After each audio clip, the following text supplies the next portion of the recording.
The reason why your life isn't changing is because your thinking isn't changing. If you wake up every morning and the first thought in your head is making yourself wrong, why can't I just get out of bed?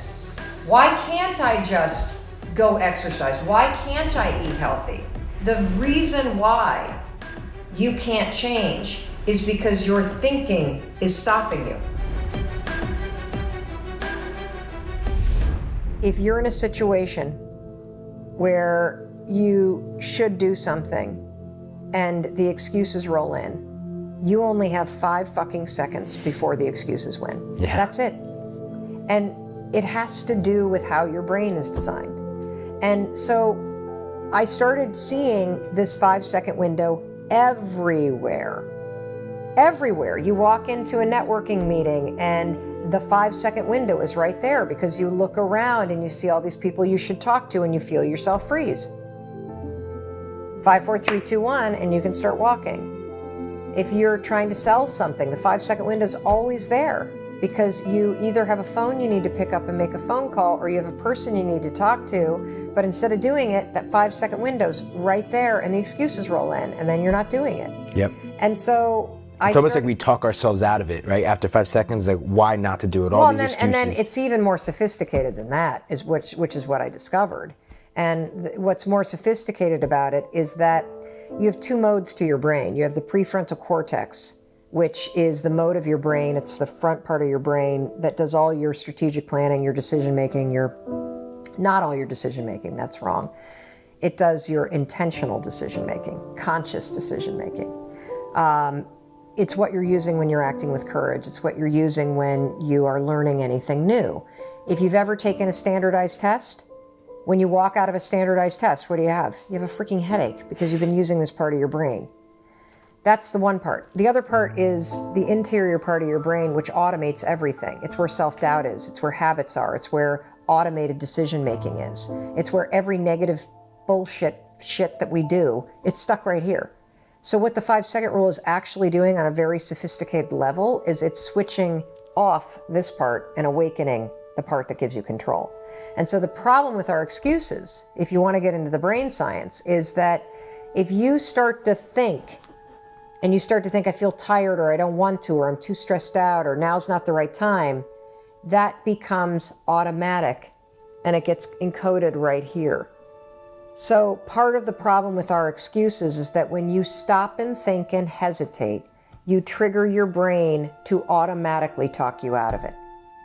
That's the problem. It's not the excuses, it's that your brain has done it over and over and now it takes over. Right. So I invented the world's most powerful cheat code for the brain.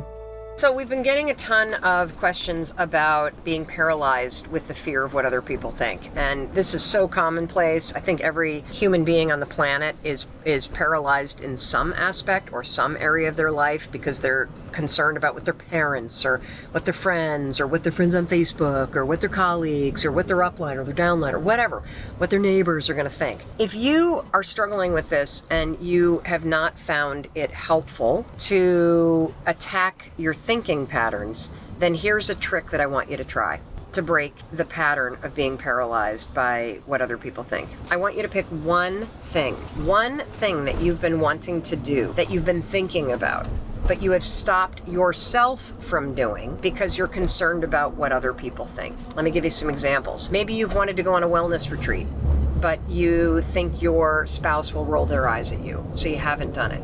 Maybe you have a particular Facebook post or a blog. So many of you want to start a business or start creating art, but you're terrified of putting yourself out there because of what other people will think. Today, we're going to break that pattern. What you're going to do is you're going to pick one thing you've been stopping yourself from doing, and you're going to do it. You're going to do it. And the reason why I want you to do this is because I know that if you're still paralyzed, you have not been able to change your thinking patterns yet. That's cool, no problem. We're going to try a different tactic. I want you to change this paralysis through action. Because if you sign up for that class, if you go on that retreat, if you create your art, if you post that blog post, if you start that business, you will be proving to yourself through the actions that you're taking that you don't care what other people think. Try that today. Let me know, number one, what you've stopped yourself from doing, and number two, what you're committing to doing today. Because one way to break this is to attack the thoughts and change the thoughts and get into action first. The other way to do it is to recognize that you're paralyzed,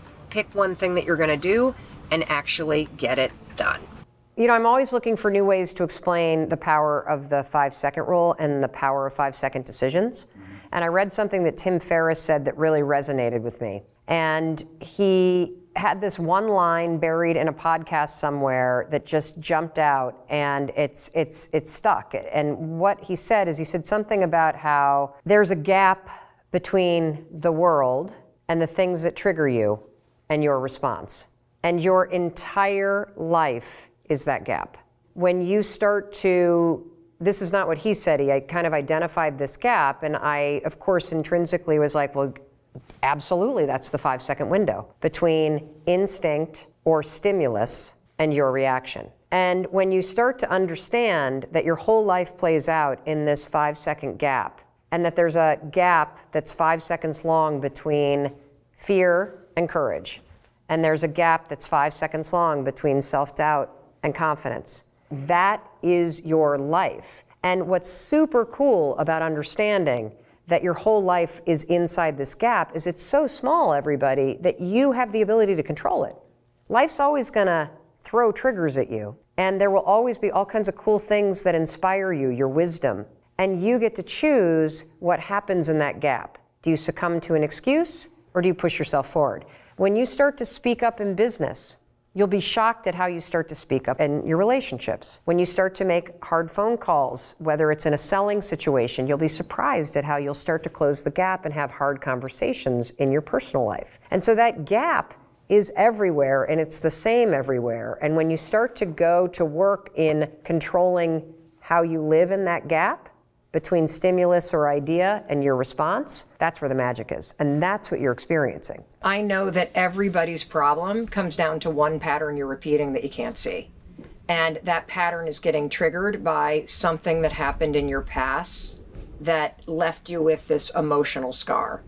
And so for me, the thing that I always have to deal with in myself is the fear of disappointing somebody.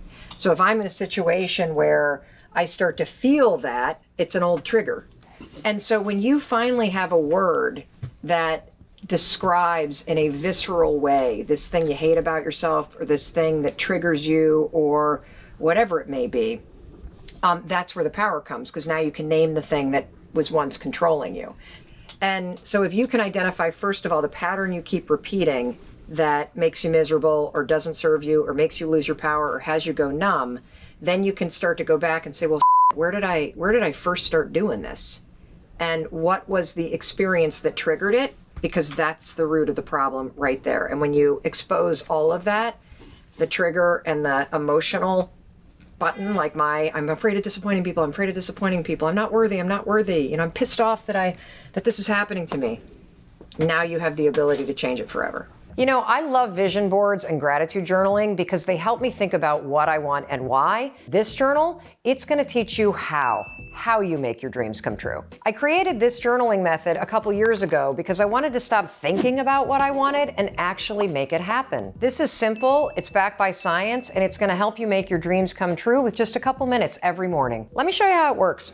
At the very top, you write down the time, place, and date. This simple trick gets you present and grounded in the moment. Now notice, this is guilt-free journaling. There are no dates printed, so if you miss a day or two, you're not behind. Next, I'm gonna give you a superpower. This, my friend, is your inner compass. Learning to read your energy is the secret to greater passion, productivity, and living with more purpose. Research from the University of Pennsylvania proves that if you boost your mood in the morning, you actually increase your productivity all day long. These next two questions will help you take control of your energy, which changes how your mind perceives tasks and will make you more confident about the day ahead.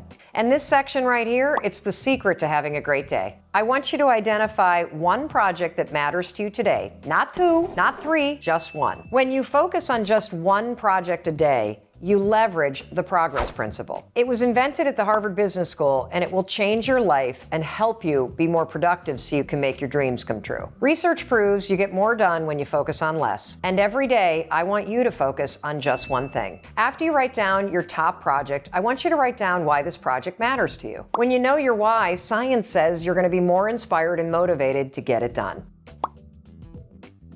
Now take that vision and make it your mission. Write down one small action that you're going to take today to move your dream forward. It doesn't matter how small it is, forward is forward. According to research, simply using this section of the journal makes you 76% more likely to go from dreaming to doing. And if you have any other thoughts about the project, here's some extra space to play around with. When you move from thinking to doing, it may make you feel overwhelmed. So let's change that attitude with a little gratitude. Studies prove that grounding yourself in something that you feel grateful for will boost your happiness and your effectiveness. Finally, I want you to write down your quitting time. Yep, you heard me right. Part of your morning routine should be deciding when you're going to stop working at night. If you feel like your wheels are spinning and you don't get anything done, if you have no balance between work and life, if you'd love to spend more time with your family and still feel like the most productive person you know, set a quitting time. This is called Parkinson's law, and it's rocket fuel for your productivity. Now, let's go over to the next page. Everyone works differently, so this page is designed to work for you. If you love making long to-do lists and checking things off, here's the spot.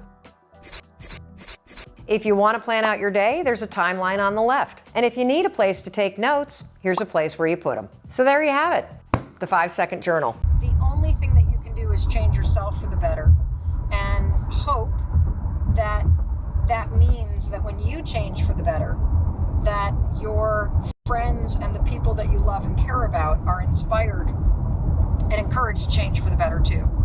And if you have people in your life that are stuck, they probably are also resigned. They don't believe that their behavior can change this. They don't believe that their attitude can change this. Maybe they're feeling a little beaten down. You have this behavior pattern where you snap.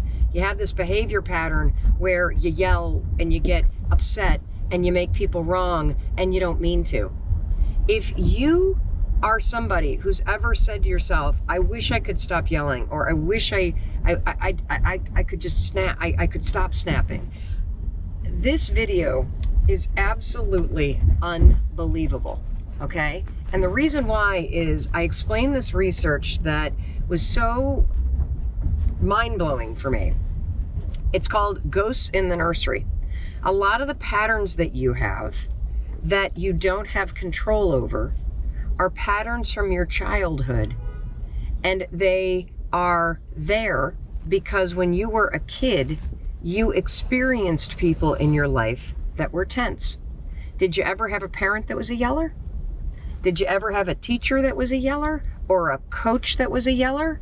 And secretly in your little kid body, whenever your mom or dad would yell, or your coach would yell, or your teacher would yell, or your grandmother or grandfather would yell, you would feel tense, right?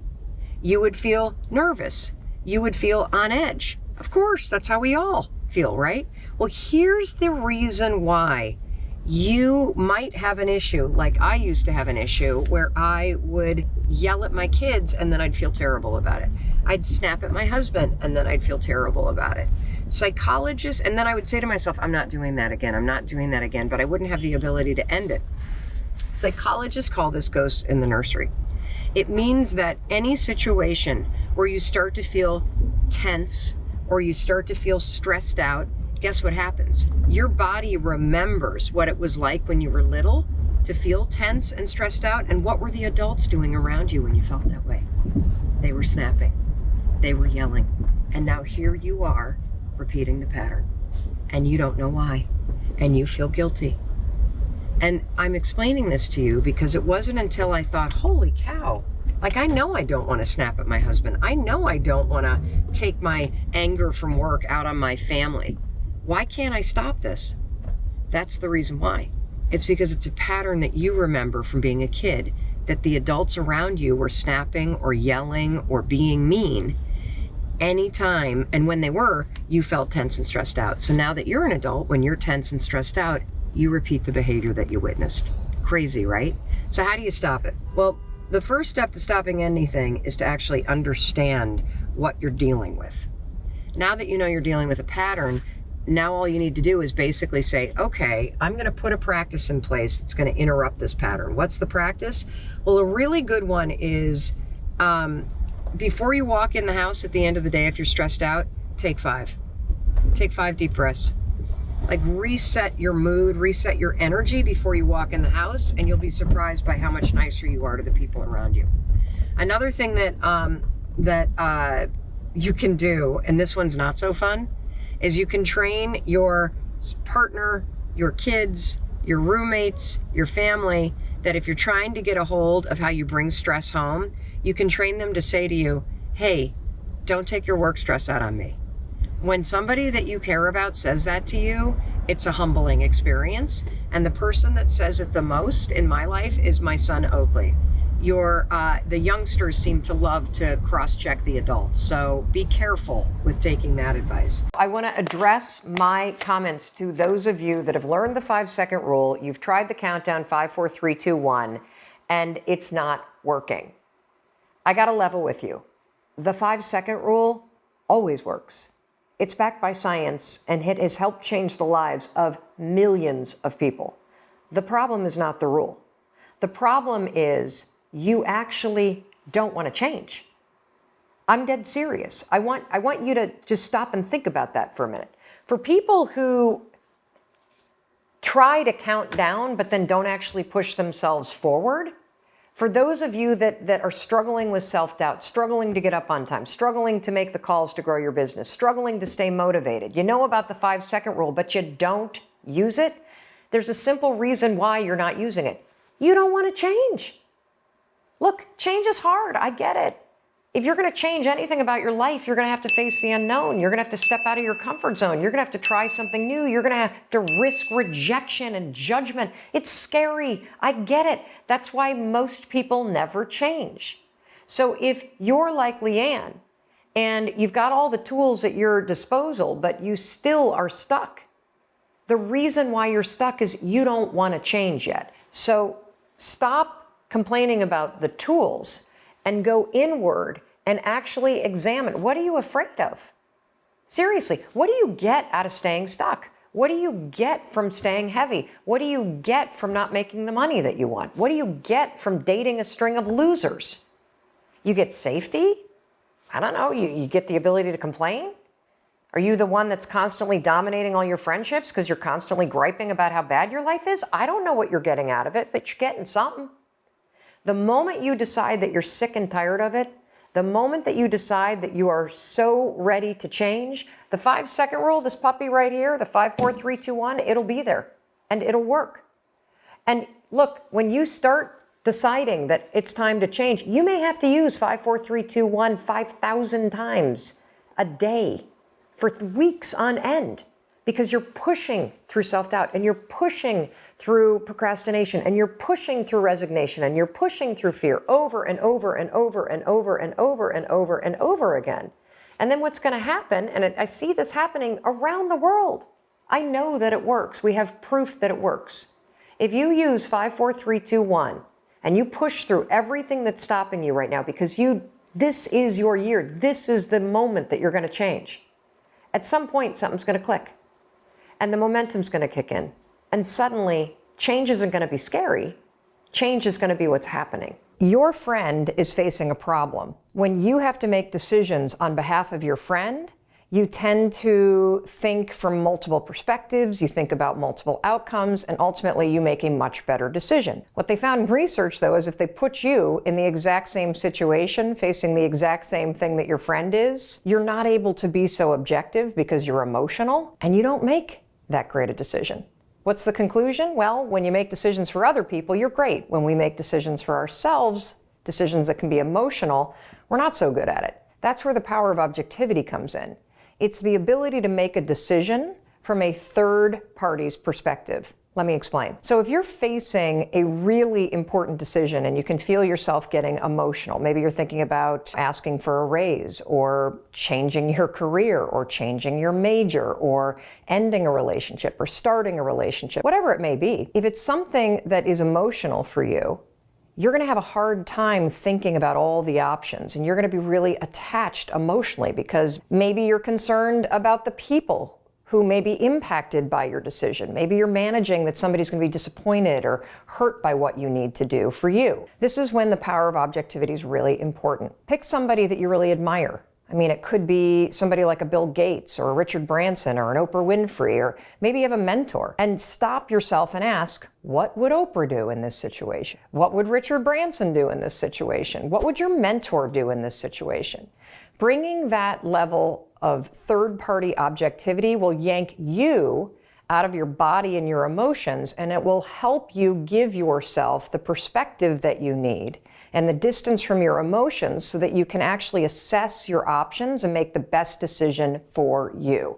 What would Mel do if Mel were making the decision, the best decision? You know, there's a really interesting example of somebody who did this in sports, and at the time, he actually got a lot of flack for it. It was LeBron James. Now, LeBron James, as you know, played for the Cleveland Cavaliers for a really, really long time, and he's arguably one of the best basketball players to ever hit the NBA. So he made this announcement that he was going to leave the Cleveland Cavaliers, where he had been playing forever, had rabid fans, and he was going to leave them and go to Miami. Miami Heat. That was the conclusion you woke up with this morning. That was the conclusion I woke up with this morning. He was giving an interview to ESPN, and what he said was this. He said, LeBron James needs to do what's best for LeBron James. Now, people kind of laughed at him because it's a funny way to say the sentence, but this guy's really smart. He was leveraging the power of objectivity. Mel Robbins needs to learn how to do what's best for Mel Robbins, and you need to learn how to do what's best for you. The thing that I'm stuck on is that I have a bazillion ideas about things that I can create and do, and courses and trainings and la-di-da-di-da. Who can relate? And so actually moving from the idea and even creating the whole curriculum and all of that to actually making it happen. Yeah. And doing it. So I have a cool strategy that I use, and I hope it works for you. So I carry a little notebook, and I actually borrowed this from Chris, because when we lived in New York City, he used to carry around a notebook like this size, and whenever he had an idea, he'd just jot it down, then he'd stick it in his back pocket, and it was just full of all kinds of stuff. So I carry around a notebook, and this one's new, so it doesn't really have much in it. As ideas come, I just jot it down in that notebook. And then what happens for me is I get anxiety because I'm afraid that I'm going to forget the idea. Then that anxiety makes me get distracted and unfocused and overwhelmed. And so I think if you were to have a little notebook on you at all times, and when those creative juices and those impulses go, that you jot them down, that's going to remove one layer of the overwhelm. My mind can be my worst enemy. I was laying in bed last night and I had fallen asleep and I kept waking up. And you know what I was thinking about? I was waking up because I could hear people in the hallway kind of coming in from a late night of partying. And you know what the first thing that my mind defaulted to? There being a fire in the hotel. And I started having these visions of my daughter and I going down the stairwell and getting trapped. And then I had visions of us being on the balcony on this room and fire kind of engulfing. And what are we doing? Are we tying a rope? I mean, it's just insanity, absolute insanity. And I used the techniques that I teach you. I went 5, 4, 3, 2, 1. I am not thinking about this. And the thought disappeared because I constantly reset my mindset. And, you know, one of the reasons why I'm telling you this is if you are tired of feeling negative, if you feel often that your own thoughts are the things that trip you up in life, that you wish that your mind were more positive, I'm telling you that I'm the same way. Just because I teach this stuff, just because I study this, just because I do what I do for a living, doesn't make me immune to what it means to be human. And what it means to be human is that your brain and your body want you to survive. Your brain and your body remember situations that scare the daylights out of you. Your brain and your body try to talk you out of anything that makes you feel risky. And your brain, given that it has been trained by situations in the past, and given that you allow it to worry all the time, you have a habit of doing it, if you're not careful and you're not deliberate, your brain will default to scary crap like mine was last night. That doesn't mean you're broken. It means that your brain is thinking something that's broken and it's time for you to reset your mindset and pull it back. But I know that in this next chapter that I consciously create, I want to have more fun. I really want to love the process. Yeah. I don't want to make it so hard on myself and be gripping everything so tight. And it's really easy for me to see it in other people because I know what it feels like in here. I'm working hard to break the patterns that still hold me back. And the big one that holds me back is bulldozing.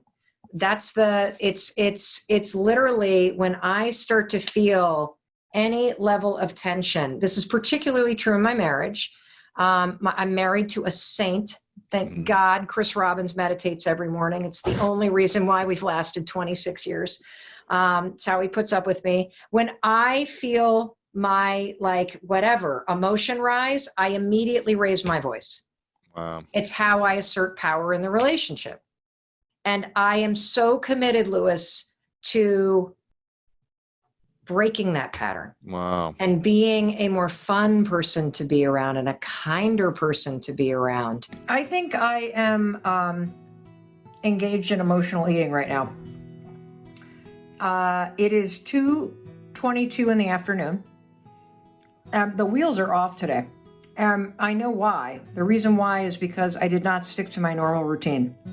And I've noticed since I did not stick to my routine, my day has sort of slid off the rails in terms of the decisions that I'm making. It's really random. I had my son's chicken nuggets for lunch, and there's half an apple that I ate. I have not finished the amount of water I normally drink. It is 2:23, and I made myself an ice cream sundae because, why the hell not? And so as I'm sitting here enjoying my ice cream sundae, I just thought to myself, God, am I emotionally eating right now? Oh my God, this is so good. If I really unpack what I'm feeling right now, it's raining, it's freezing. I am mentally in a creative block, and I'm going to get this tool that we use on the Mel Robbins show out. I call it the word wheel. So I'm going to show you the word wheel right now.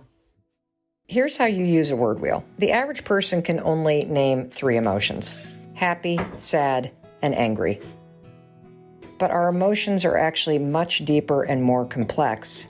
And the secret to getting unstuck or untriggered or freed up in any situation is to find the words that describe what you are truly feeling. So I'm going to start with the core emotion of anger and fear and work out from there. And so as I look at the word wheel, I feel inadequate as a writer. I feel worried that I'm not going to have a creative breakthrough. I feel helpless. The big one is I feel inadequate as a writer. Whoa, big breakthrough. So I am feeding my inadequacy with an ice cream sundae. You know what's interesting? Is simply finding the word that I feel inadequate as a writer. And that makes me feel afraid that the book isn't going to be good, that it's not going to be as good as I want, it's not going to do as well, it's not going to get any accolades or good reviews, it's not going to make a difference in your life. As you identify the feeling, and for me it's inadequate, that sundae doesn't taste very good anymore. Because it wasn't a sundae that I was craving. It was reassurance and comfort from this deeper feeling that I was feeling. Wow, that's powerful stuff. Really powerful stuff. So if you are at a moment where you catch yourself emotionally eating, or you just feel untethered or numb, pull out the word wheel. You can find it at melrobbins.com. And I think you'll find it to be a really incredible tool that will help you locate what you're truly working through. And instead of reaching for an ice cream sundae, which honestly is going to now tank my mood because of all the sugar and make me feel lethargic, if you can identify the word, which for me is inadequate, inferior, worried, frustrated, you can let those feelings rise up, move through them, and then move on.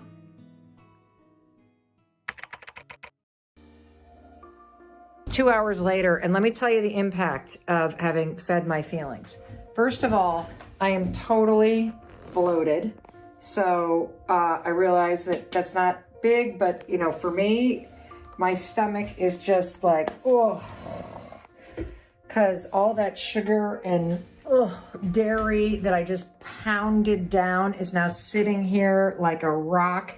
And this is the problem with emotional eating, is you get caught in this cycle where you feed these feelings and then your body starts to tank and your mood tanks and your stomach gets bloated. And so then you start to make yourself wrong and feel ashamed and feel like a bad person because you did it.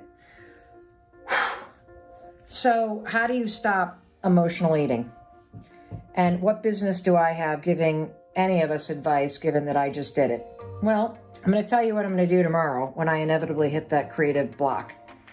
Is emotional eating, you know that it's emotional if it's comes on suddenly, if you aren't just craving something, but you are reaching for something that is a treat or that's soothing. And before I do that tomorrow, when my writer's block inevitably happens again, I will take a deep breath and I will ask myself, what am I feeling?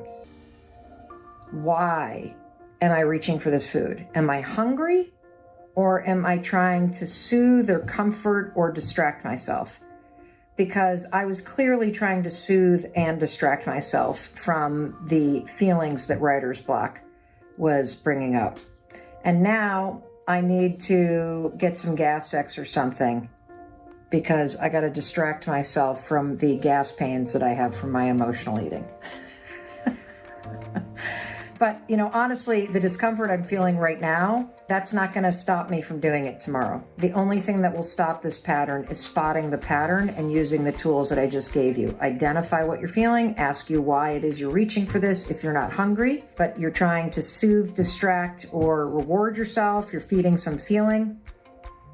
Recognize the feeling, put down the ice cream, go for a walk, choose something healthy, address the feeling.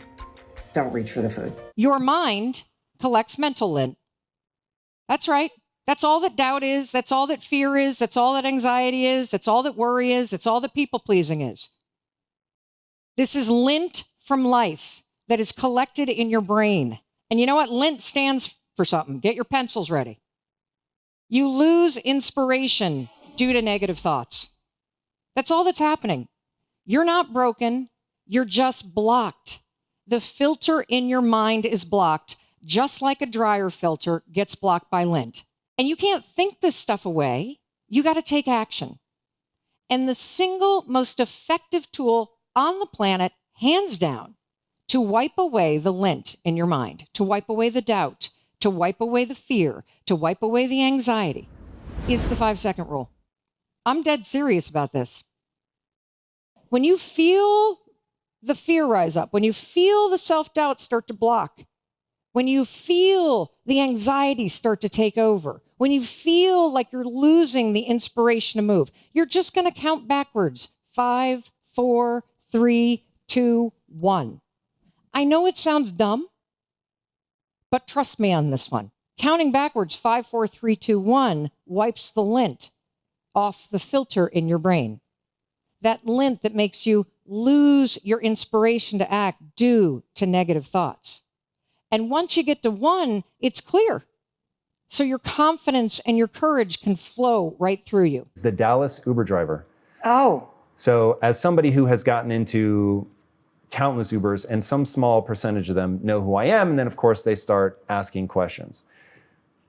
Talk to me about chasing your dreams and this quote that you have that an aha moment does not necessarily lead to an aha life. Yeah, the Uber driver in Dallas that's in this book. I get choked up when I think about him. An aha moment. Why choked up? I get choked up because what happens for me every single day is, and you hear from people every single day, you've got millions and millions of people that are inspired by, empowered by, impacted by your content. There are people out there that use your work as a lifeline, and it is humbling. And what I am really present to in the work that I'm putting out, in the stuff that I'm sharing, whether it's my failures or the things that I'm using that are helping me in my own struggles, is just how much people are holding themselves back and how much pain people feel. Because most folks know what they dream about and what they want. And yet they're spending all of their time and energy arguing against what they want. And so you can have all these epiphanies. I hope that when somebody listens to our conversation and watches this, that they have a massive aha moment. But it's not going to mean fucking shit if you don't take action and do something about it. The aha moment is the door that opens. But your new life does not begin unless you fucking step through the door. And most people, and that's what was so kind of, you know, the simple idea of high-fiving yourself, of encouraging yourself, of supporting yourself. Most people, when you have an aha moment and the door to your new life opens up, instead of going, I got this, let's go, and high-fiving yourself to step forward, most of us go, I don't know if I'm worth it. I don't know if right now is the right time to do this. I don't think I'm good enough. I've failed so many times, I can't go through that door. And that's the problem I want to attack right now. That there is somewhere in your life that you know what you want. You can feel it pulling you. And you are actively arguing against it. You're bringing yourself down. You're beating yourself out. Like, people will cheer for you and me. They won't cheer for themselves. I'm the same way.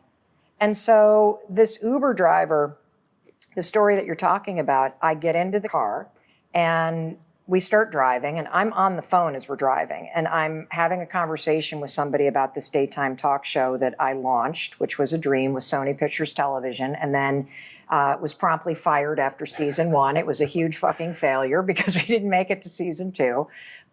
Huge failure in real world terms. Right. Massive success when it comes to the timeline of my life. And so I'm talking to this person about the talk show. I hang up the phone and this Uber driver comes alive. He's like, oh my gosh, I can't believe you're in my cab. And I'm like, why? And he says, because I want to talk to you about something. I think you can help me. And I'm like, great, how can I help you? And he says, I have a dream of being a Oscar-winning actor and creating opportunities for other Black and Latino men to do the same in acting. And I'm like, freaking fantastic. What the fuck are you doing in Dallas? Right? You know, the guy's 25. And so I go, you know, the game is in New York and LA. I mean, sure, you can act, you can write stuff, you can be here in Dallas, but why are you not in LA? Why are you not in New York? And he's like, you're right, you're right, you're right. I need to move to LA. I'm like, why not? And he says, I have $700 in my bank account. And I'm like, that's freaking fantastic. You have $700 in a car? Dude, drop me off and get driving. What are you waiting for? And so we have this whole conversation, and I write about it in this book, where I am actively arguing for his dream, and he is actively arguing against his dream. And what is so sad is throughout this conversation, Tom, he's like, you're right. $700 could get me there. You're right. I am only 25. You're right. If I keep thinking and thinking and thinking and thinking about what I want to be doing, I'm not only going to drive in circles, my whole life is going to spin in circles as I think about what I want and I don't do shit about it. And then you are going to find yourself not at 25, but at 45 or 65, and you're going to be so filled with regret that you never fucking put a bet on yourself. And so this conversation ends with him declaring that he's going to go to California and me giving him a bunch of tools that I talk about in this book. And the point of the story is, does he move or not? I don't fucking know. The point of the story is, it's so easy to see what somebody else should do. It's so easy to cheer for somebody else. We all do that, right? We cheer for our favorite sports teams. We follow our favorite influencers and authors. We plan birthday parties for our friends. We take on extra work from our colleagues. We support everyone around us. We do not know how to do it for ourselves. I have been practicing this habit for a little over a year. And it all began in April of 2020. And this is not something that I was like, okay, I got to write a book. It's got to have a 5 in it. It's going to be 5 years since I've written a book. Thank you, dyslexia and ADHD. What am I going to write about? What am I? That's not how this happened. The high 5 habit saved me.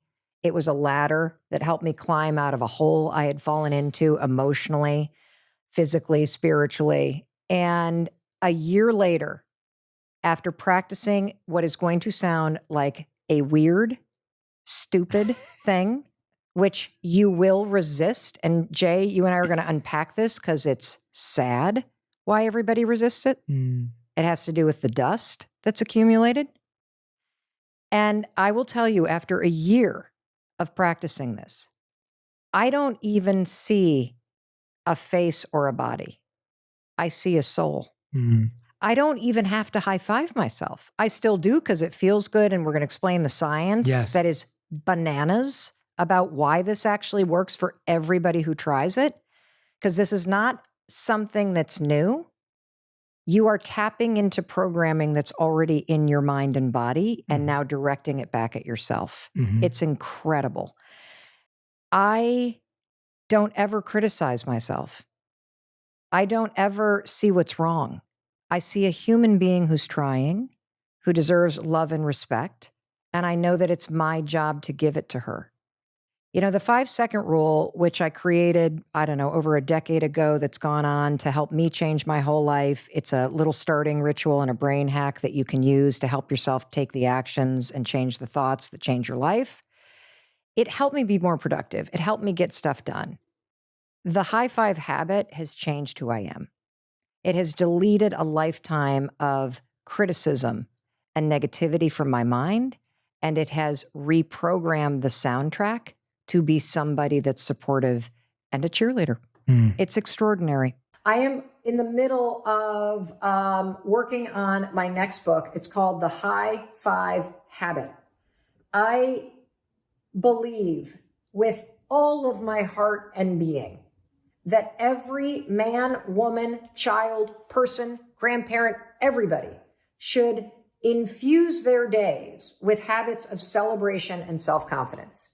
And the fastest and easiest and most science-backed way to quickly start to change how you see yourself is by adopting a simple habit of high-fiving your reflection in the mirror every single morning. Now, I know exactly what you're thinking. Are you serious, Mel Robbins? That is the stupidest thing I've ever heard in my entire life. I know it sounds dumb. But the reason why your first instinct when you think about waking up, whether you're in your robe or your underwear, or your PJs or your birthday suit, and walking into that bathroom and having a moment with yourself and raising your hand and high-fiving yourself is because your self-confidence is in the gutter.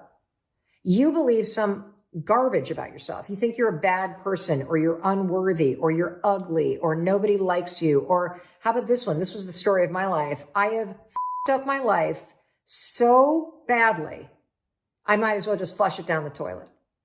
You have some narrative in your mind that is so negative that when you look in the mirror, you see somebody worth trashing. You see what's wrong. You pick apart your appearance. And I want to reverse that, because here's the deal about self-confidence.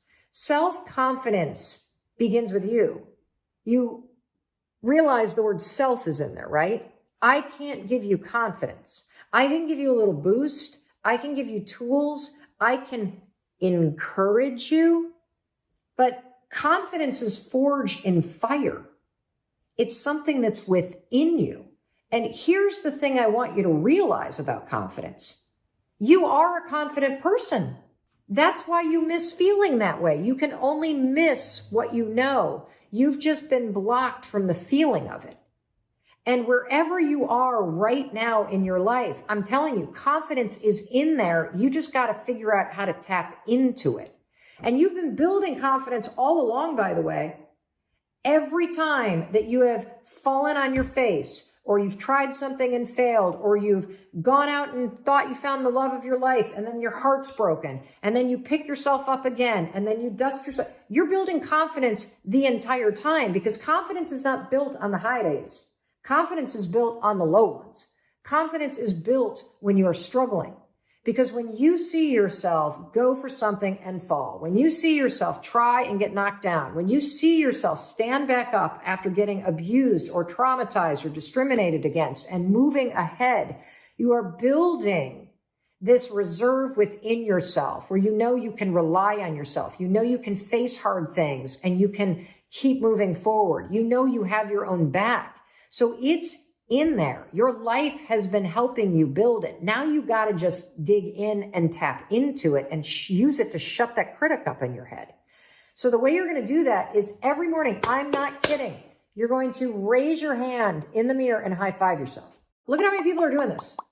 You're not the only one. For 5 mornings in a row, I want you to high five yourself. And when you do this, I want you to use the hashtag high five challenge. You know what's happening when you raise your hand up in the mirror? You are taking the lifetime positive association that you have with cheering for other people, believing in other people, celebrating other people, saying, let's go to other people. And you are marrying that positive association with your reflection. Why don't you like the size you are? Because it's unhealthy. Is it? Yeah. Okay. Because I don't believe in losing weight to be skinny. I believe in getting healthy because of how it makes you feel.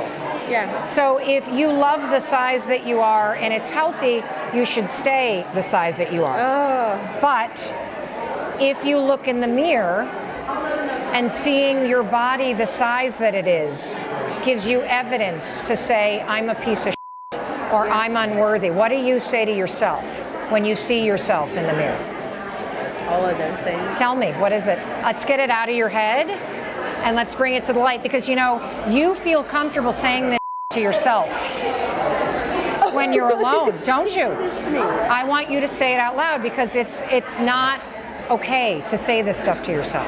What do you say to yourself that we're not going to say anymore? I'm disgusting. I'm disgusting. What else? I hate the way I look. I hate the way that I look. I hate the way I feel. I hate the way that I feel. Okay. What do you want? What do you deserve? To feel good when I walk down the street. Yes. Yes, you do. See, I think at the heart of this is a belief that you don't deserve to feel that way.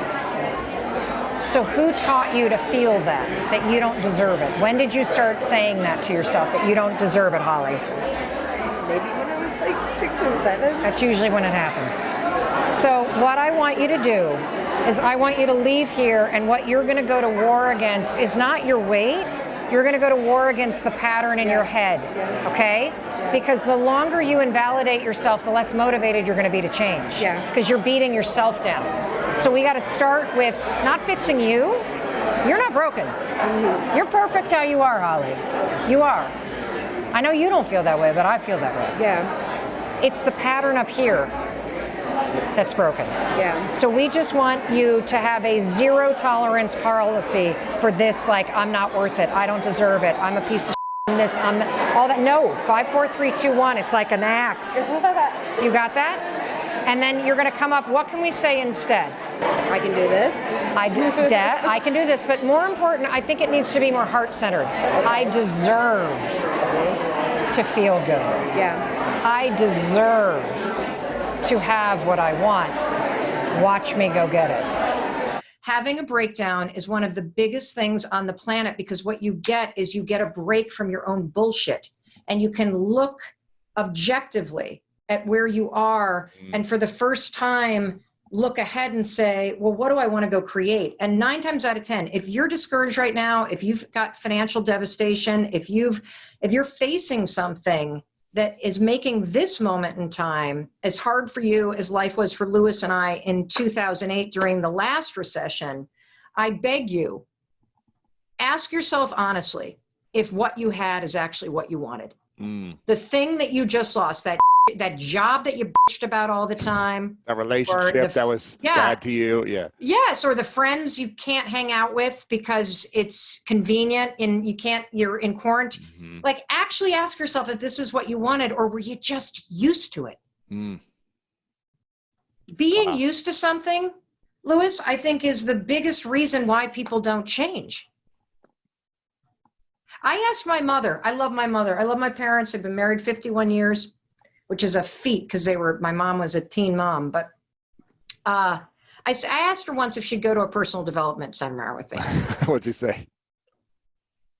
Are you kidding me? Why would I want to change at my age? Oh, wow. I might discover I hate my life. Wow. I was like, okay, I'm just going to leave that right there. And it's all that thinking, that overthinking, that thinking too big. Thinking big is about dreams. Thinking big is about goals. Thinking big is about your heart and your soul and figuring out what you want. Then once you do that and you think big and you see where you're headed, boom, you got to come back and you got to go brick by brick to make that vision stick. You got to go brick by brick to make the action stick. You got to go brick by brick to lay that pathway forward and to keep going. And let me tell you something, I don't care how busy you are, I don't care how tired you are, I don't care how much there is to do to make this big dream forward. You have time to lay one brick a day. You really do. You really do. And this is the secret, everybody. This is the secret to everything. It's to understanding that there is no timeline to getting your dreams done. All there is to do is to allow your heart and soul to dream big, to see the path forward, and then to pull yourself into the moment every day and have the discipline to be deliberate, to lay one brick on that path. That's it. And to keep reminding yourself that everything that you're learning on the way as you lie bricks down and you move forward a little at a time is helping you build the path. And there will be times that you start to lay bricks in this direction and you realize, whoa, wait a minute, I'm going over here and my dream is over there. I guess I better lay bricks over here and head back in the direction. Then you're going to go this way. That's great, because everything that you learned over here is going to be exactly what you needed in order to be doing what your big dream is. So one of the most important things when you're in a situation where the truth, the facts are that there is more on your plate than one human being can effectively handle on his or her own, there's a really important moment where you have to surrender to the chaos that your life is for the next couple weeks. Things are going to change when summer hits, but part of what I find personally is that when I resist, and I do resist, I resist what's actually happening when that's not the way that I want things to go. And so if you start complaining or you start bringing extra weight to all of the things that are going on, it's going to make it feel even more overwhelming.